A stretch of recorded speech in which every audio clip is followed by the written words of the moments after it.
Hello and welcome to America's Real Stimulus Package.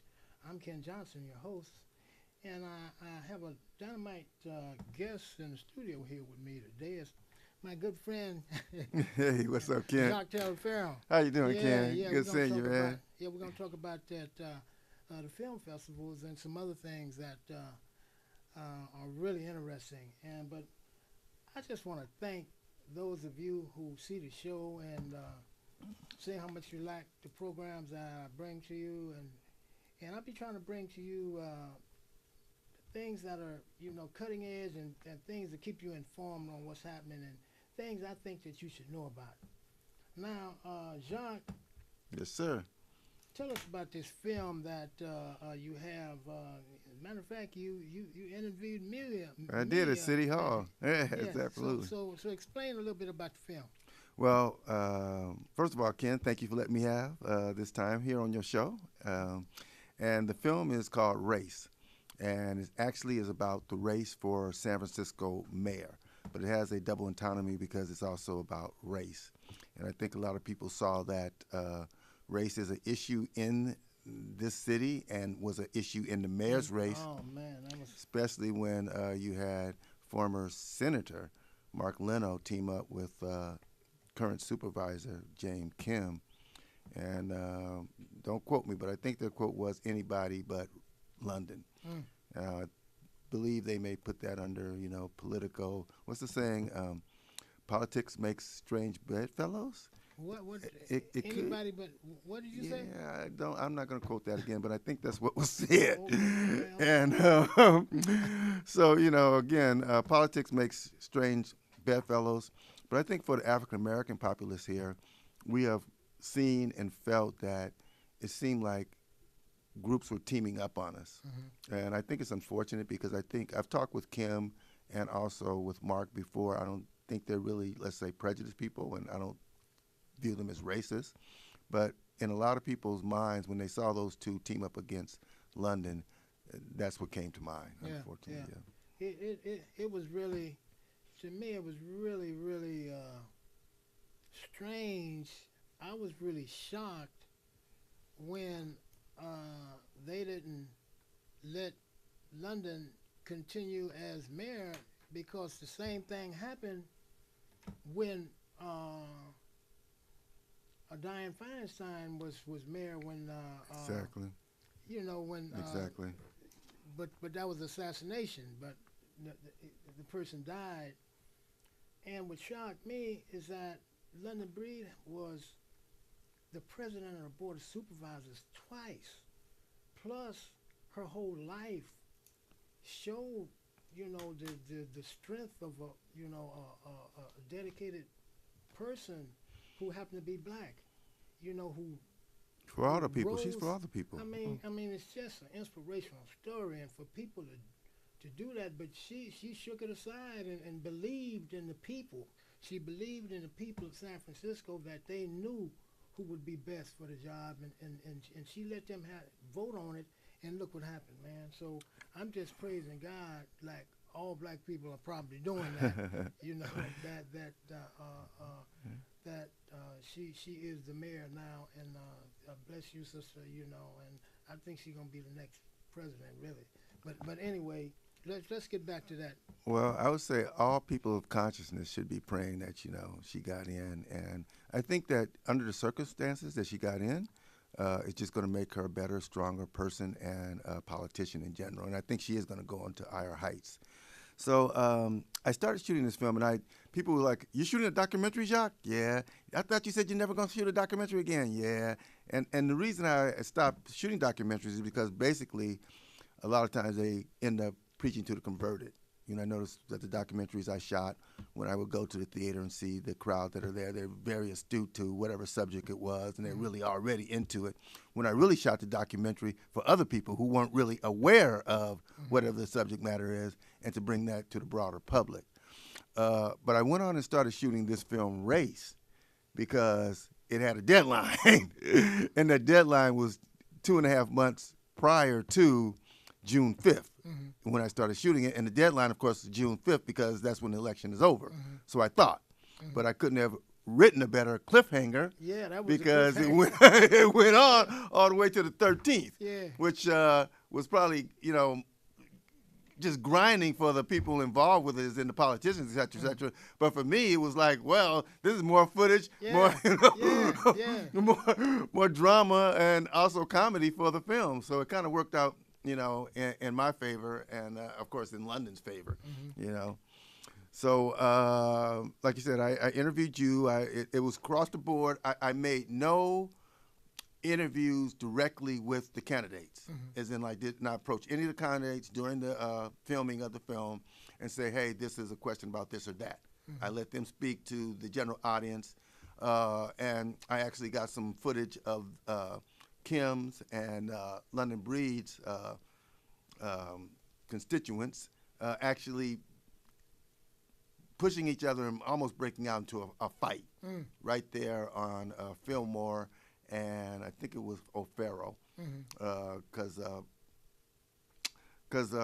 Kim's and Leno's were having a discussion at the Origin about what they were going to bring, and some of the people with supporting Bree thought it was, let's say, unfair for them not to invite London.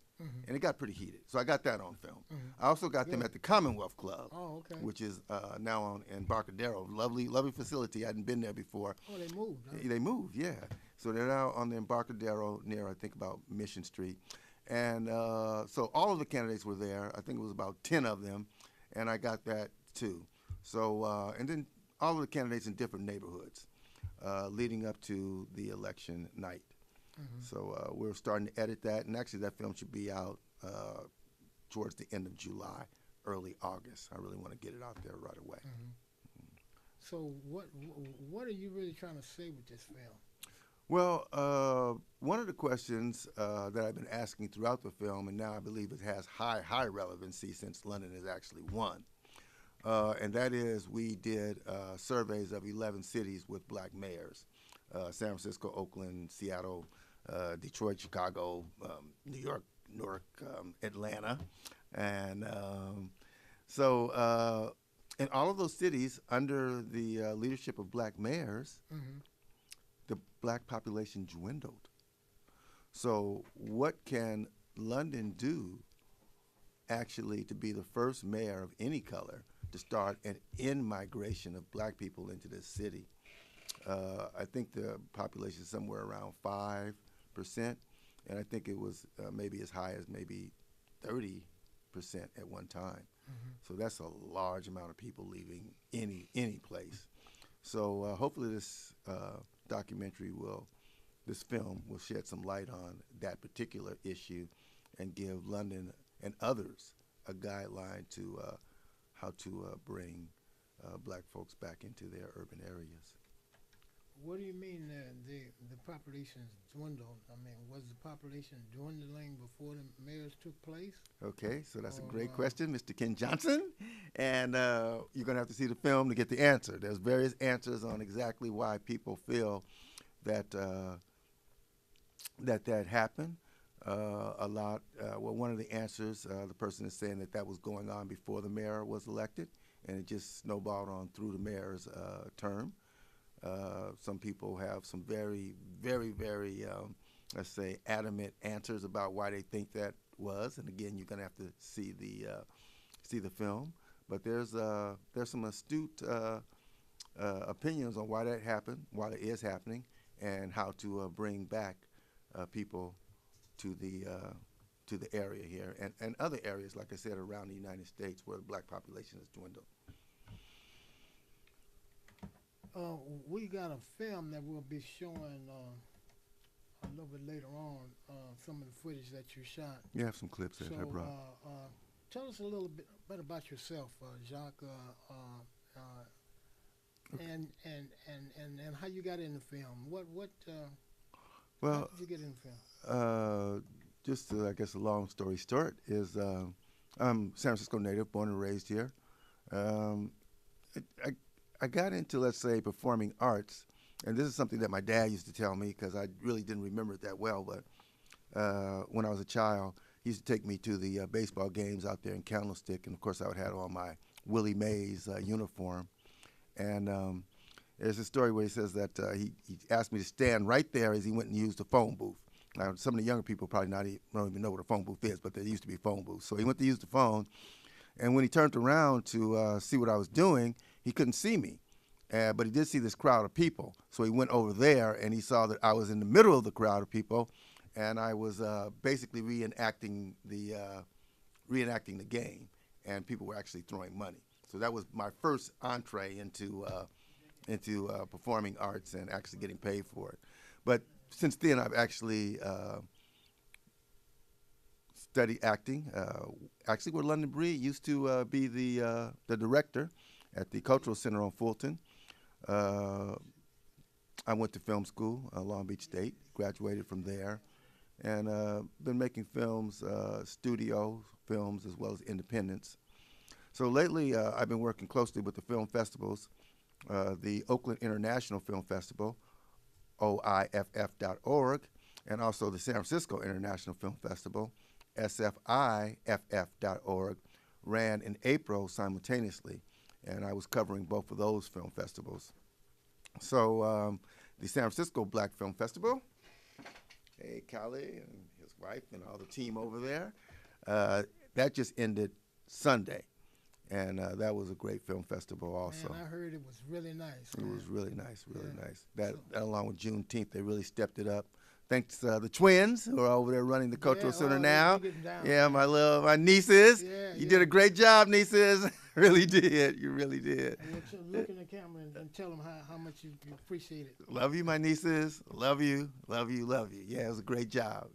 Juneteenth, working with Callie on the San Francisco Black Film Festival, it was really, really tremendous effort. Okay, well let's take a look at that film. Now One of the describe clips? to us Okay. what clip we're is about it? to see. Okay, so we have two clips. I don't know which one you're showing. We have one with Pastor Idris. And then we Hey, have I'm another here at one, City Hall. with the London columnist Bree from has the, just won the Chronicle. race for mayor. Okay, this is with Idris, San Francisco, of course. And I'm here with my new best friend. Introduce yourself, sir. My name is Pastor Eris Edgerly. And Pastor, sir. So what do you think, first of all, about the victory of London Bree winning? Well, you know, I think it's very great. I've watched London as we know each other from history, and it's time, you know, to whereas, you know, the African American population of San Francisco needed something Yes. to rally behind and to see something happen in this day and time with our city, because we know that we're down to like 3% as an African American population. So, you know, it's interesting that, you know, we do have an African American woman mayor with the population where it is, but just goes to show you that other people believe also. Absolutely. Kind of like Barack Obama won, Yeah. and, you know, Yeah. this is not a, you know, Right. completely black nation. So Yeah. it does show that people are conscious Yeah. and will pick good leadership. Right. Yeah. So along the line of like the black population here, and also bringing more blacks in, as in the influx of blacks, what do you think London can do to help that?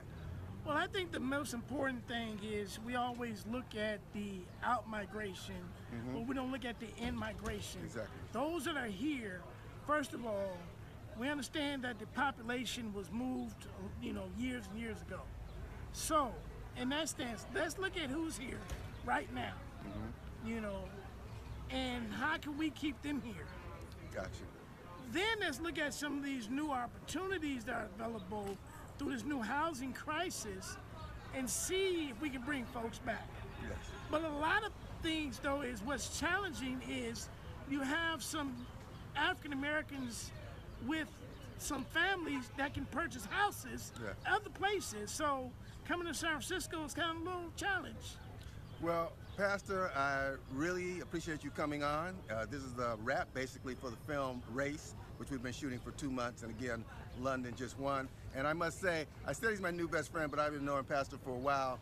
And some of these preachers, yes, I'll say it, shouldn't even touch a Bible, let alone preach from it. But you, sir, you are definitely qualified, and I see you there with the people every day. You know? And it's a trip. We always run into each other somewhere. All right. Thanks, Pastor, for coming on, man. All right. Okay, Jacques, man, man, you be doing it. I be seeing you everywhere, Jack. Jacques, you be doing it. So I tell try to us- get around. I try to Yeah. get around. Yeah. So now we got another clip too, but you wanted to say something else about?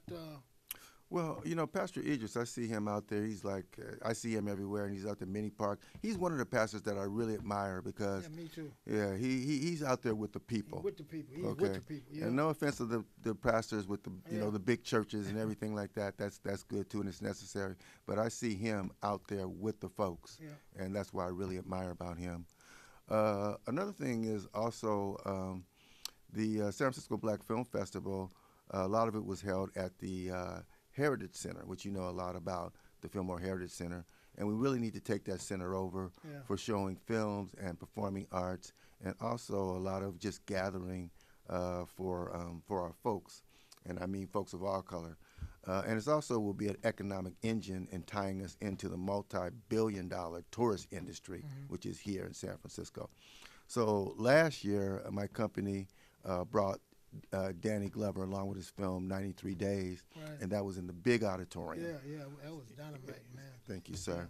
So since then, we've really been trying to like keep that consistently going, and it's just been difficult dealing with like the city and other powers that be, because we missed out on these screenings. We missed out on Baby Daddy's Driver with Jamie Foxx, having him here, Girls Trip with Queen Latifah and Jada Pinkett. We could have had them here, and I really, really am amiss that we missed out on Black Panther, Yeah. and having Black Panther premiere here along with its stars.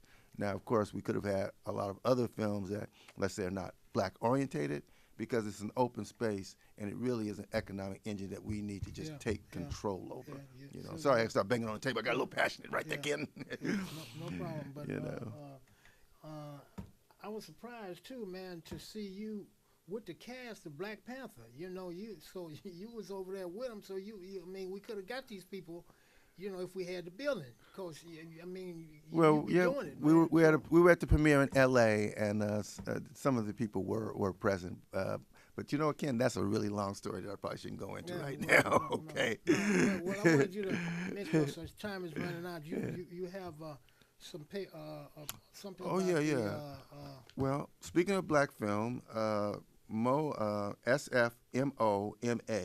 and the San Francisco Film Society, the San Francisco International Film Festival, are putting on this, which is modern cinema, and it's I don't know, at least 20 or more films by some of the most prominent black filmmakers that you can think of. Mm-hmm. Now, I just got an email from them about 2 weeks ago, and I've started talking with some people over there at SF MoMA. We're glad to see these movies, but really, I don't know, because I haven't started conversations with them in depth, but this is something that La Hits Television should be included in the beginning, because we've been covering cinema of all type Right, around for the years, world right. for decades. Yeah. And I don't know exactly who they have involved with the programming of it. But again, we're also talking about economics. We need them to take out an ad in the Bayview newspaper on your show. Right. We need them to take an ad out in the Sun Reporter, and really just have black people more involved with the economics of it, the decision of who's putting the films in, and still who's just going to be interviewing some of these people? because I would love to do some Yeah. interviews with some of the directors that I've already Right. done interviews with Right. them over the years. Yeah. So I don't think I don't think they did it maliciously, but it's just we have to change the mindset of people in general, but specifically people in the arts, of including black people in the money of the arts. So. Well, since this hasn't happened yet, maybe you and I should go over there and talk with them about some inclusion. I'm sure. I have meetings set up, and I would love you to come with me, Ken. I really would. I'm sure it's just oversight. I think it's an oversight also. Yeah. So anyway, our time is really running short. We have another clip. that Okay, you did, yeah. And we want to show now. Can you set that up and just look in the camera and tell us what we're about to see? Well, this is at City Hall, and this is actually the day when the person comes out and says that it looks like London is a winner, and that's so this is at City Hall down by the voter registration place.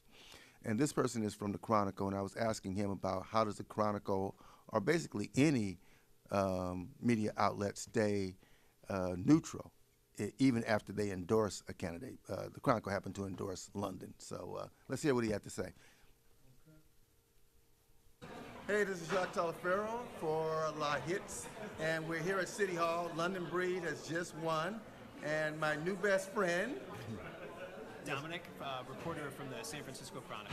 okay, and he has said that actually Leno has succeeded the race, right? He's conceded. Conceded yeah. the race, Yep. and so actually the Chronicle endorsed London. Now, as a reporter, how do you stay ethical, you know, when your publication endorses a candidate? Yeah, sure. That's a good question. This is not the first time. You know, this happens every time a newspaper goes out to make an endorsement of a political candidate or a political cause. You know, the editorial board at the paper, and as in many papers, Okay. there's a 10-foot high wall in between the decisions that the editorial board makes and the reporting that folks like myself do, that reporters do. What that means is they don't seek my input on those kinds of decisions. I don't seek out their input in making reporting decisions. I make that with just myself and my editor and the other crew of reporters here. And I think the best thing to do really is simply to go back and read the stories. Go back and Okay. read the stories with an eye for bias. I stand by the stuff I wrote, and I try to approach every story with the same amount of utmost integrity. And the only way to prove that though is to go and read the stuff. You know what I mean? Okay, Yeah. absolutely. So thanks for coming. Jacques, our time then ran out. All right, that So, was a good show, though, Ken, no, man. It hey, went so hey. quick, man. Thank you, Yeah. man. Hey, I just want to thank you for coming in, Jacques. It's always you always have Right. something dynamic to bring to the people. LAHITZ on the World Wide Web. Tune in next week, folks. Take care.